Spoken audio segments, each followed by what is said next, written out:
a un amigo de la casa que me va a ayudar a analizar muchas de estas noticias que se convierten en ruido, pero que no se deben dejar pasar.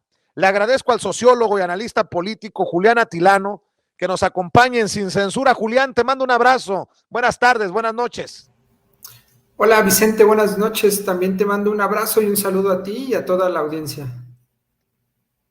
Oye, a ver, no hay que dejar pasar a un Sicilia que compara a Andrés Manuel López Obrador con Hitler y que después dice en entrevista con la misma revista que le publica el asqueroso texto que no sabemos leer, que somos los culpables, porque, cabrón, él nunca dijo que AMLO era Hitler, ¿no? Pues no hemos dicho tal cosa. Hemos dicho que ha comparado la psicología de Hitler con la de Andrés Manuel López Obrador. Hoy también, en ese mismo sentido, el académico Sergio Aguayo, pues salió a decir que él nunca ha dicho que López Obrador es Díaz Ordaz o que lo del CIDE es el 68 repetido. Ya me confundí todo, Julián. O una de dos, o yo soy muy menso para leer y para entender, o estos cabrones son muy cínicos y poco valientes, ¿eh? Así es, Vicente, son cínicos y iría un poco más allá, me parece que hasta cobardes porque tiran la piedra y esconden la mano. Me parece que es querer menospreciar a sus propios incluso lectores al decir que no quisieron decir lo que explícitamente dijeron o lo que mencionaron, porque ni siquiera es una sugerencia poner en tu título Ecos del 68 como lo puso Cecilia en el espejo de Hitler, es algo totalmente explícito. Sicilia lo que hace básicamente es hacer una comparación y decir que López Obrador es Hitler porque tiene un apoyo absoluto de las masas. Pero, a ver, por favor, muchos políticos, si no es que todos, si no es que la mayoría de los presidentes tienen apoyo de la masa, eso es parte del quehacer político. López Obrador ganó por varios miles de millones, perdón, por varios millones de votos, con una abrumadora mayoría que le dio el voto, así como otros presidentes, y entonces todos son Hitler. Me parece totalmente desproporcionado, me parece cínico, me parece poco ético. Lo mismo con Sergio Aguayo, al decir que el movimiento que se está articulando en torno al CIDE tiene ecos como en el 68. ¿Por qué no eligió otro ejemplo? En todo caso, suponiendo, ¿no? Que lo que dijo es verdad, que es incorrecto, pero ¿por qué no elige otro ejemplo? ¿Por qué dice que son ecos del 68? Lo que buscan es comparar y lo que buscan es tratar de orientar la percepción de la mayoría, de esa mayoría que ellos están desechando. Sicilia le dice masa a la gente que votó, que votamos por López Obrador, y generan y buscan generar esta percepción para denigrar, para que la gente piense que efectivamente López Obrador es un autoritario.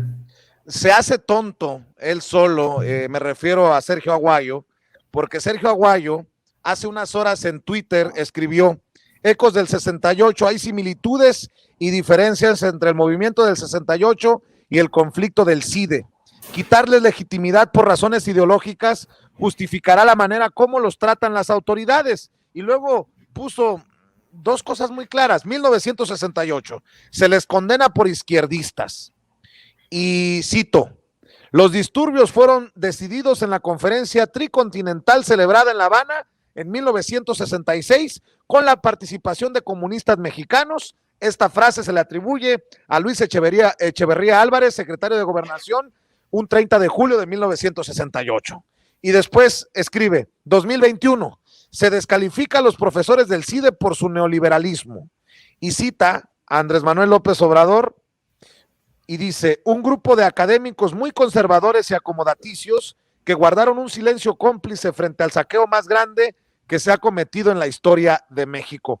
Bueno, pues yo creo que queda claro que está comparando el conflicto del CIDE con lo ocurrido en el 68, pero también me entero por ti hace un par de horas, poco más, poco menos, que Sergio Aguayo fue entrevistado por Julio Astillero y dijo que quienes lo critican son gatilleros, mercenarios especializados en esparcir odio.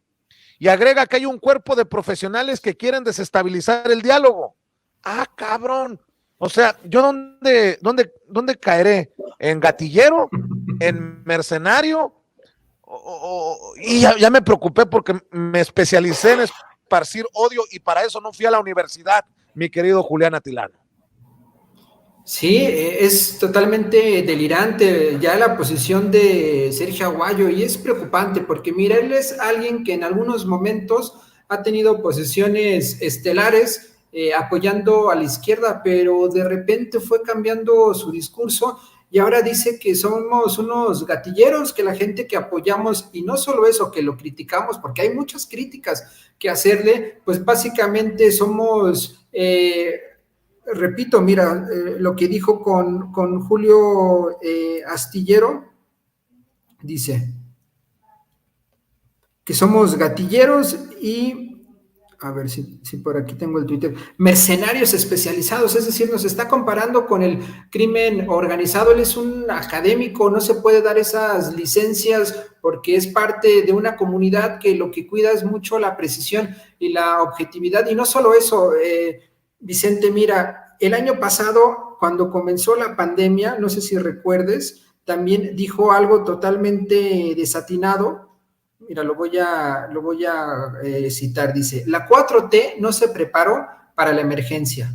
Me importa como ciudadano y por estar en el grupo con reservación en el corredor de la muerte. Tengo 72 y si enfermo no me darán un ventilador. Los pocos irán a los más jóvenes. La tercera edad es desechable. Por eso me indigna tanto su desorden. Es decir, la fobia que tiene Sergio Aguayo no es nueva y le está alimentando. Lo que él busca prácticamente es que caiga este gobierno democrático y no es capaz de reconocer que una amplia mayoría votó por un cambio democrático. ¿Cuál es el problema con esa situación? Y además decirle a la gente que apoya y que además critica esas aseveraciones que hace totalmente fuera de lugar, que nos llame mercenarios, me parece de una poca sensibilidad en alguien que se supone que trabaja el tema de la violencia. Julián, no quiero amarrar navajas, pero asumo la responsabilidad por lo que digo. Pero hoy en la mesa de análisis de Carmen Aristegui quedó reflejado el por qué el presidente Andrés Manuel López Obrador, o una de las razones por las que el presidente Andrés Manuel López Obrador fue tan duro con Carmen Aristegui al desmarcarse totalmente de Carmen y al señalarla junto a la revista Proceso hace unos días. En la mesa de análisis, Sergio Aguayo, Denise Dresser y Ricardo Rafael, y muchos dirán, oye, pues entiendo lo del golpe de estado de Denise Dresser, entiendo lo del 68 de Sergio Aguayo, pero ¿por qué metes en el costal a Ricardo Rafael? Bueno, pues porque hoy publica precisamente en el periódico Milenio Sereno Moreno, y es una columna crítica de la respuesta del presidente a Carmen, a Sergio Aguayo, y bueno, pues no sé si ya llega a ese límite, pero una cofradía. Muchos nos hemos preguntado ya por mucho tiempo, bueno, pues ¿qué le debe Carmen Aristegui a Denise Dresser, a Sergio Aguayo y a otros personajes para mantenerlos? Cada quien hace lo que le da su regalada gana, creo yo, en sus espacios, asumiendo las consecuencias. Pero me llama mucho la atención lo que vi hoy en esa pantalla. Ricardo Rafael, Denise Dresser y Sergio Aguayo en Aristegui Noticias. Con mucho respeto lo pongo sobre la mesa, porque también ayer mencionaba que qué tenían en común Javier Sicilia, Denise Dresser, Sergio Aguayo y todos estos personajes. Bueno, pues pareciera que Carmen Aristegui es el factor común. Con mucho respeto lo digo. Bueno, y también el periódico Reforma en el caso de Dresser y de Aguayo, y entendió el que entendió, Julián. ¿Cómo podemos analizarlo sin... Es que ya no creo que importe. Iba a decir sin herir susceptibilidades, pero venga, lo que tenga que venir, Julián. Mira, pocas personas saben, pero en el mundo académico, los ingresos que recibe un académico no solo son de las clases, de tu contrato como investigador o del SNI. Hay mucho dinero en la academia que entra por recursos externos, se bajan bolsas. En el caso, mira, de Sergio Aguayo, si alguien investiga un poco, es alguien que ha recibido bolsas y fondos de distintos tipos para analizar el tema de la seguridad. Él desde hace muchos años ha empezado a trabajar el tema de la seguridad y también ha recibido dineros en su asociación civil o de alianza cívica. No sé si algunos de aquí recuerden, pero en 1994 él con su AC trató de impulsar una iniciativa, una propuesta, incluso hubo una votación para ver si el ZLN, si la gente quería que el ZLN se convirtiera en un partido político. Es decir, además de su trabajo como investigador y académico, siempre ha tenido un pie del lado de la asociación civil y de los ingresos. Y sabemos que en este gobierno hubo recortes fuertes a fideicomisos, ingresos, consultorías ya no se pagan y los académicos suelen trabajar en consultorías. Entonces, como hipótesis, mucha de la indignación y fobia que estos académicos tiene que ver justo porque han perdido privilegios. Cuando hablamos de perder privilegios, estamos hablando de que perdieron ingresos jugosos que muchas de estas personas tenían. El caso del CIDE es claro el ejemplo, porque tenían un fideicomiso, es decir, un ahorro que tenían discrecional, que era del Estado, y en lugar de regresarlo, se lo quedaban, este fideicomiso, y de esa manera pues podían mover dinero de forma poco transparente. Entonces, al quitárselo también se ven agraviados como un ente del sector educativo y también se empiezan a manifestar. Es decir, estos sectores académicos que estamos viendo que se movilizan es porque están siendo, pues están perdiendo muchos de sus privilegios. Muchos de ellos, y al principio sucedió, Vicente, no sé si recuerdes, empezaron a saltar porque les quitaron el seguro de gastos médicos privados. A ver, ¿en qué cabeza cabe que los académicos deben, porque lo ven como un derecho, tener un servicio de salud de gastos médicos privados cuando profesores de asignatura que ganan 5,000, 4,000 pesos a la semana tienen simplemente seguro social? El académico, al ser trabajador del Estado en estricto sentido, pues tendría que tener, sí, el ISSSTE, y ya, y con eso es suficiente, con el seguro que provee el Estado. ¿Por qué también deben de tener seguros de gastos médicos mayores, los brindis? Hay escuelas, Vicente, instituciones que tienen restaurantes solo para los profesores, donde se sirve vino. Me parece que esas contradicciones están ahí sobre la mesa y al perder privilegios pues saltan, son los agraviados. Antes no pasaba nada, antes no decía nada, el gobierno de Peña Nieto se robaba dinero, estaba la estafa maestra, que es el vínculo de la corrupción entre el gobierno y las universidades, y nadie, absolutamente nadie, decía nada de estos personajes. Y bueno, el tema con lo de Carmen Aristegui y su mesa, pues me parece que hay poca pluralidad. Alguien que se dice periodista como ella, yo también le reconozco también sus momentos estelares que ha tenido, pero también ha tenido un giro. Muchos nos dicen, ay, antes aplaudían a Carmen Aristegui y ahora no. Pues a ver, las personas van cambiando, las personas se van moviendo dependiendo sus intereses, el contexto. ¿Por qué Carmen no lo haría? Pues yo, como les digo, humildemente, no nos crean ni a nosotros, aquí en Sin Censura, a ojos cerrados. Con esa humildad le informamos. Y yo sí quiero ser claro, que en esta honestidad y en esta transparencia, el día que la gente vea un giro, entendió el que entendió, pues nos dejará de ver. Como la gente la entiendo muy molesta por esas mesas de análisis, pues sí, muy cargadas, porque no veo mucha pluralidad. Así como me critican a mí, mi querido Julián, hay que decirlo, por mis mesas de diálogo chairas, muy chairas, pues bueno, ¿qué tiene que se diga lo que se tenga que decir de otras mesas de diálogo o de análisis en otros espacios? Al contrario, bienvenida la crítica, bienvenida la crítica. Oye, y regresando al tema de Sicilia, Julián Atilano, ¿cómo ves este beso negado, que pareciera que fue también el principio del distanciamiento entre Andrés Manuel López Obrador y Javier Sicilia, cuando Javier Sicilia intenta, el poeta, darle un beso a Andrés Manuel López Obrador y este se echa para atrás. ¿De qué tamaño, cómo analizar esto de los besos y en este particular caso el beso no consumado, Julián? Mira, un poco para el contexto, en el marco de las elecciones de 2012, incluso en la mañanera lo comenta el presidente, Sicilia pues andaba repartiendo besos por un gesto de humanidad, es lo que él así lo expresaba, y le dio besos a Josefina Vázquez Mota, a Enrique Peña Nieto, y justo en la imagen que nos acabas de mostrar, pues quien se negó fue el actual presidente López Obrador, y en su momento, no sé si recuerden, cuando no aceptó, políticamente era mal visto, se le vio mal, decían, ¿cómo es posible que no aceptes? Te estás negando a un beso. Y sobre todo, y mira, mi interpretación es esta, Vicente, lo que hacía Sicilia era lucrar con el dolor, porque recordemos el asesinato de su hijo, y en ese sentido, pues, ¿cómo te vas a negar a recibir un beso de alguien que está pasando por un dolor muy fuerte, alguien que ha sufrido mucho,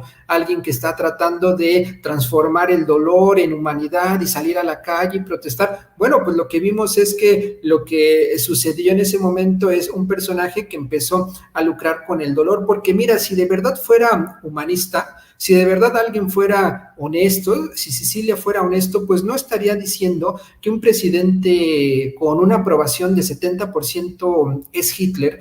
También hace algunas semanas comentó que López Obrador era como un merolico, que era igual que un vendedor, denigrando de entrada a los vendedores y además diciendo que pues López Obrador ni siquiera sabía hablar. Alguien que, hay que decirlo, plagió algunos poemas, como fue Sicilia, que como poeta pues no es reconocido, después se supo, pero a ver quién sabía quién era. Entonces, en ese sentido, me parece que lo que él ha hecho es lucrar con el dolor. Lo mismo con Álvarez y Casa. Son personajes muy parecidos. Álvarez y Casa se vende como alguien pro derechos humanos, pero a ver, llegó como senador gracias al PAN y el PAN comenzó la guerra contra el narcotráfico e inundó de sangre el país. Entonces, me parece que hay mucha hipocresía ahí. Nuevamente vemos el buen ojo político del presidente, que se negó en un momento, repito, que era mal visto, que se negara al beso, y ahora aplaudimos que no haya recibido ese beso de un hipócrita.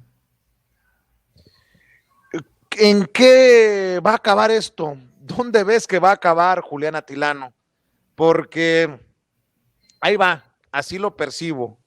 Los políticos de la oposición no han podido con sus narrativas pedorras. Después, los comunicadores de los medios corporativos, llámese López Dóriga, llámese Loret de Mola, llámese Riva Palacio, llámese Leo Zuckerman, tampoco han podido. Ahora son los académicos, los intelectuales, bueno, intelectuales tampoco han podido en su momento, como Aguilar Camín y Krause, que hoy recibieron su raspón nuevamente por parte del presidente, pero como diría el filósofo de Michoacán, Marco Antonio Solís, ¿a dónde vamos a parar? Lo que estamos viendo es el declive de una clase intelectual que estuvo acostumbrada a recibir recursos, el aplauso fácil, nunca estuvieron cercanos con el público, con la audiencia, se mantenían porque tenían los foros. Hace un momento en las noticias que presentabas, señalabas que, y el propio presidente señalaba que le compraban creo que 10,000 ejemplares a revistas como Nexos, y entonces se vendían como los grandes intelectuales, como personajes que vendían sus revistas. Pero ¿en dónde terminaban esas revistas? Uno iba a alguna oficina de la administración pública y estaban en una mesita las 10, 15 revistas de todos estos personajes que nadie leía, es decir, vivían en una simulación y vivían en una burbuja creyéndose que eran la voz pública, la voz popular, la voz del pueblo, pero estamos viendo que el pueblo pues no estaba cercano a ellos y que además se vendían como aquel telegrama. Me parece que en su momento Aguilar Camín, y se difundió, le mandó a Carlos Salinas pidiéndole dinero, chayote prácticamente, y así se han mantenido. Entonces, mira, pensar que la llegada de la 4T en 2018 solo fue un cambio de gobierno es una idea errónea y ellos no se están dando cuenta. La gente, la mayoría, nosotras y nosotros votamos por un cambio, pero un cambio transversal, un cambio no solo de gobierno, un cambio también en la clase intelectual, un cambio también en la academia, un cambio en distintos instancias y sectores. Eso es lo que significa también la cuarta transformación, un cambio en la forma en que se piensa la vida pública, y el sector intelectual es parte de esa vida pública. Hace unos minutos, no sé si lo documentaste, la escritora, lo pongo entre comillas porque en sus tweets parece que no sabe escribir, Guadalupe Loaesa, también salió ya a despotricar en contra del presidente, decir que estaría en contra de Santa Claus y no sé qué tantas cosas, ya francamente ¿Qué? delirante. ¿Qué? No, a ver, Julián, esta no me la voy a perder. Defendiendo a Santa Claus de López Obrador, literal. Dice, mira, AMLO ha dividido, ha destruido y se ha burlado de empresarios, de periodistas, del movimiento femenino, no feminista, femenino, de la ciencia, de la cultura. A ti, Santa, y hay una foto de Santa Claus, a ti, Santa, te ha de odiar por extranjero. Tú no lo significas nada, como diría Cantinflas, a ti ni te ignora, y repartes chocolates, Rocío. Ni siquiera se entiende, o sea, yo no sé qué estaba haciendo cuando puso ese tweet, pero ese es Guadalupe. A lo mejor Loaesa, fumándose un porro. como Vicente A lo mejor Fox, fumándose un cigarrón de mota, ándale. Oye, pero pues bueno, fuera para que se luego, relajara, pero ni siquiera. Oye, Julián, déjame echarle más leña a la hoguera, porque esto nos da mucha carnita y mucho que seguir analizando. Por ejemplo, Daniel Moreno, no sé si todavía siga siendo director editorial, fundador de Animal Político. Dice, hoy marché a un lado de Hugo Pipitone y de Jan Meyer. Este dato debería ser suficiente para saber que de nuestro lado está la razón. Ah, cabrón, pinche soberbia tan pesada que se cargan. Y luego sumémosle a Hitler, Andrés Manuel Díaz Ordaz, golpe de Estado, sumémosle Calígula de Cuadri, y hoy un tal Manuel Díaz, que es muy activo también en redes, escribe, es triste ver que Andrés Manuel López Obrador, a diferencia de los emperadores romanos, no ha tenido quien le ponga los pies en la tierra. El César tenía una persona que sin poseer nombre o título, tenía la única tarea de susurrar al oído del emperador como fuera necesario. Recuerda, no eres Dios, válgame. Yo estoy sorprendido. López Obrador ha ido de dictador, autócrata, Calígula, emperador, Díaz Ordaz, qué cosas, y luego no quieren que nos burlemos de ellos, querido Julián Atilano. Mira, dicen que la 4T, que López Obrador es alguien antiintelectual, anticientífico, pero no te puedes llamar intelectual y decir que López Obrador es Hitler o que el movimiento, que ni siquiera llega a movimiento, pero bueno, esa es una discusión más académica, que la movilización que hay en torno al CIDE se compara con el 68. Eso es totalmente desproporcionado. Si tú escribes eso en la escuela, te reprueban porque no hay punto de comparación. Ellos son los maestros, se supone que ellos son los profesores, no pueden andar publicando eso. Me parece que están minando ellos mismos su propio prestigio, que ya estaba mermado desde hace mucho tiempo. Y lo que comentabas de Moreno, no hay que olvidar que ese personaje, pues el propio medio en el que trabaja tiene vínculos con Claudio X González. Y a ver, ¿de qué tamaño es el ladrillo en el que está subido para decir que la razón está de su lado solo porque salió a marchar con uno de los personajes que dijo, en este caso Pipitone, que para quien no sepa es profesor del CIDE, que dijo que era prácticamente, estábamos en un momento como en el 68, y hay otro, no sé si aquí se ha dicho en tu espacio, Vicente, que es Jan Meyer, que es un profesor también del CIDE y que avaló, apoyó a la mamá Rosa, así se le llamó, que era una mujer que tenía un en el municipio de Zamora tenía una casa hogar y después se supo que había violaciones, que había secuestros en contra de niños y él la respaldó. Si uno busca a Jan Meyer, Mamá Rosa, uno se da cuenta que ese personaje respaldó a una señora pues prácticamente pedófila. Misma Marta Sagún también la apoyó y el mismo Jan Meyer fue quien firmó a favor de que Margarita Zavala fuera candidata a la presidencia. Es decir, si uno empieza tantito a investigar, se da cuenta que no es un asunto estudiantil lo que sucede en el CIDE, es una cuestión de redes políticas, de redes de intereses, de corporaciones.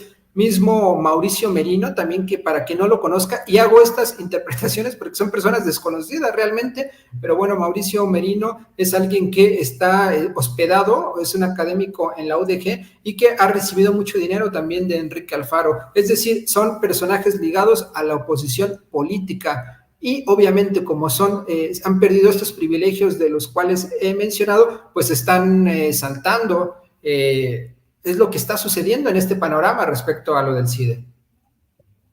Y yo quiero decir que, bueno, en este caso termina siendo una defensa del presidente Andrés Manuel López Obrador, yo lo asumo, pero en realidad es más profundo que eso. Es defender la verdad, Julián Atilano, es defender la verdad, porque, bueno, la lógica, el sentido común, la ética, la decencia, porque esos que han estado en la élite y que se han jactado de ser cuasi tocados por Dios, ya perdieron toda decencia, toda ética y todo sentido de honestidad intelectual. Por eso muchos lo ven como una defensa del presidente Andrés Manuel López Obrador y bueno, como dicen en inglés, so be it, que sea, pero en realidad es una defensa de la verdad y de una lucha contra la mentira, así la asumo yo, Julián. Exactamente, Vicente. Hay que cuidar mucho la verdad. La verdad es algo que se construye colectivamente. La verdad no es algo que esté dado por generación espontánea. Entonces, como es algo que se va construyendo y que todas y todos construimos y defendemos, porque es parte también de los valores cívicos de la propia democracia, hay que poner un alto. Y mira, uno podría dejar pasar esas cosas tan absurdas, exageraciones y mentiras, como que si López Obrador se parece, tiene la psicología de Hitler y del 68. Uno podría decir estos loquitos que hablen, pero no, hay que ponerles un alto y exhibirlos, porque si dejamos que sigan construyendo estas mentiras, pues justo va a pasar lo que pasaba en la época de Hitler con su publicista, como sabemos, si es que una mentira que se repite muchas veces se convierte en verdad, y justo eso paradójicamente es lo que está haciendo Sicilia, está siguiendo esta idea del propagandista de Hitler, y me parece muy desafortunado lo que está sucediendo, y más con estos personajes. Ya no son la clase intelectual de la derecha. Antes, Vicente, antes estaba Octavio Paz, por ejemplo, mismo Carlos Fuentes, que era como de socialdemocracia, más pegado a la derecha, Octavio Paz medio de derecha. Eran personas que sí tenían su visión muchas veces pro régimen, pero decían ideas, pero debatían, pero polemizaban. Estos personajes son un remedo de intelectuales, no llegan ni siquiera, no alcanzan ese estatus. A mí me parece vergonzoso lo que está sucediendo con toda esta clase intelectual. Cuando decimos que la oposición está moralmente derrotada, pues también la oposición intelectual está moralmente derrotada. Están jugándosela, están jugándose su prestigio, están viviendo el presente, están ya tan derrotados que no pueden proyectarse a mediano plazo, no pueden crear una estrategia colectiva de derecha o conservadora que apunte a 5 años a la próxima elección. Se le están jugando jugando ahora, en un momento, digámoslo así, en donde el presidente tiene uno de los porcentajes de aprobación más altos en el mundo. No es posible que no puedan entender que lo que estamos viviendo es un cambio y que la gente lo apoya. Son incapaces de nombrar a la gente, son incapaces de nombrar la legitimidad, los deseos, las inquietudes, las demandas de la gente, y pasa lo que hace Cecilia, que les dice la masa, que hablan como si fuéramos, hay unas ovejas que no entendemos. A mí me parece que despreciar al pueblo no los va a llevar a ningún lado, al contrario, los va a exhibir más y pues están liquidando su prestigio intelectual. Quiero hacer un par de acotaciones, si me permites, Julián, sobre las imágenes que han visto. Una de ellas es una caricatura de Javier Sicilia besando a Hitler. Es una obra, una caricatura del maestro José Hernández, honor a quien honor merece, al César lo que es del César. El maestro José Hernández, uno de los más importantes moneros de nuestros tiempos, y hay una fotografía en donde se ve a Carmen Aristegui, a Denise Dresser, a Sergio Aguayo. Ahí está el doctor Lorenzo Meyer, a quien yo saco de ese costal para que no nadie vaya a entenderlo así. Si yo puedo decirlo con toda responsabilidad, el que se salva de esas mesas es precisamente el doctor Lorenzo Meyer. Nada más para aclarar, y el equipo de producción, no sé si alcance antes de que te vayas, Julián, tanto nuestro jefe de información Mario Toledo como nuestra querida Ceci Vega están tratando de imprimirme esta carta a Santa Claus que escribió Guadalupe Loaesa. Y de hecho la titula No venga Santa. Sí, pero estoy buscando toda la entrevista completa porque para acabarla es de las columnas por las que cobra el periódico Reforma y El Norte. No la chiflen, que es cantada, hasta eso nos cobran. No venga Santa, le dice en su carta a Santa Claus Guadalupe Loaesa, pero a ver si logramos que antes de que te vayas la comentemos, y si no, pues tendrá que ser en otra oportunidad, pero ya raya en la locura. No fue Guadalupe Loaesa, por cierto, la que agarró a puñaladas una piñata de Donald Trump. Fue ella, exactamente, sí, en un acto, pues mira, ¿cómo podemos decirlo para no sonar ofensivos? O como tú dices, con todo respeto, pues un acto ya de locura extrema. Eso no es, mira, la democracia necesita oposición, el gobierno de López Obrador necesita oposición, o sea, es bueno que haya críticas, que se diga, mira, aquí hay que mejorar, aquí no se está trabajando, estoy de acuerdo contigo en esto, pero aquí no estoy de acuerdo. Esa es la crítica que se necesita, es parte de la democracia, pero no este tipo de locuras que estamos viviendo. Mira, yo ponía un tuit que pensaba que faltaban prácticamente 14, 15 días para terminar el año. Era imposible ya que alguien dijera una locura como Sergio Aguayo, como Cecilia, y llega Guadalupe Loaesa y dice con permiso, y se avienta ese tuit. No sé qué está pasando. Por ahí alguien me comentaba que parece que el community manager de Vicente Fox también le escribe a Guadalupe Loaesa. No puedo entender lo que está pasando con esta, pues te digo, ni siquiera podría decir que es escritora. La última parte ni se entiende muy bien lo que quiere decir, y es parte de la comentocracia conservadora, de derecha, alguien profundamente clasista. Hace rato en el chat decían que Octavio Paz era clasista, definitivamente era alguien muy clasista, como lo son muchos de estos académicos clasistas que viven en una burbuja. Oye, y ahí están, y cuánto cobran por sus disparates. Ahí te va.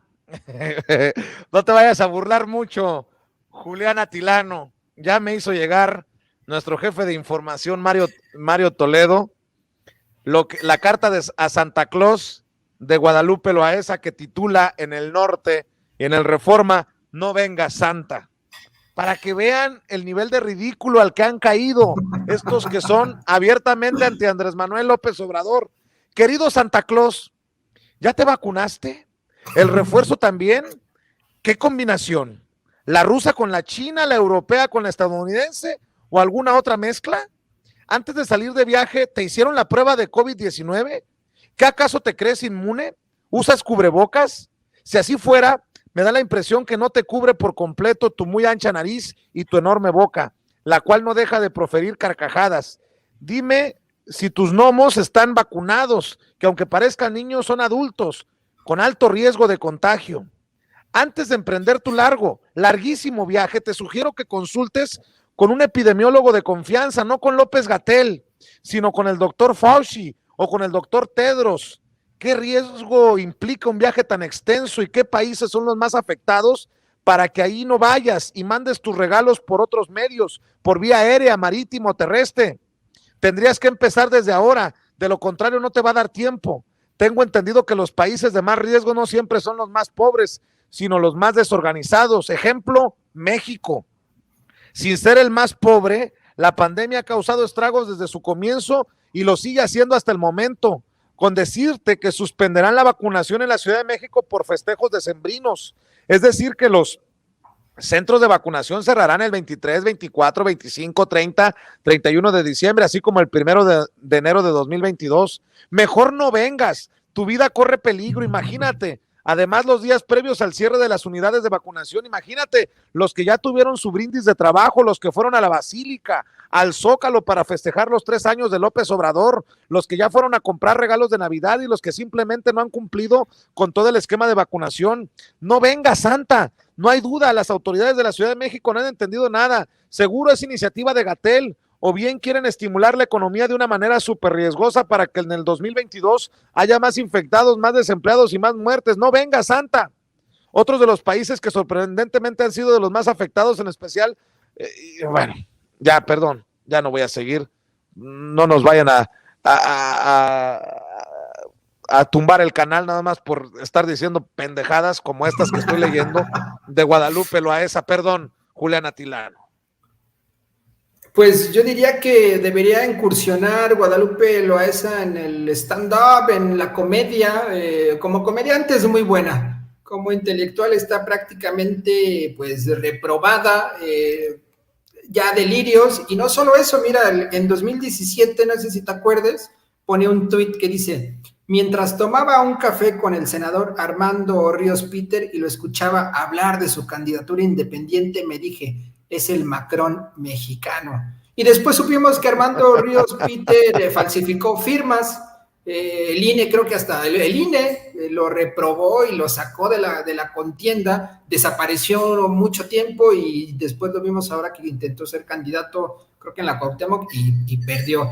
Imagínate el nivel de delirio que tiene esta persona, de locura.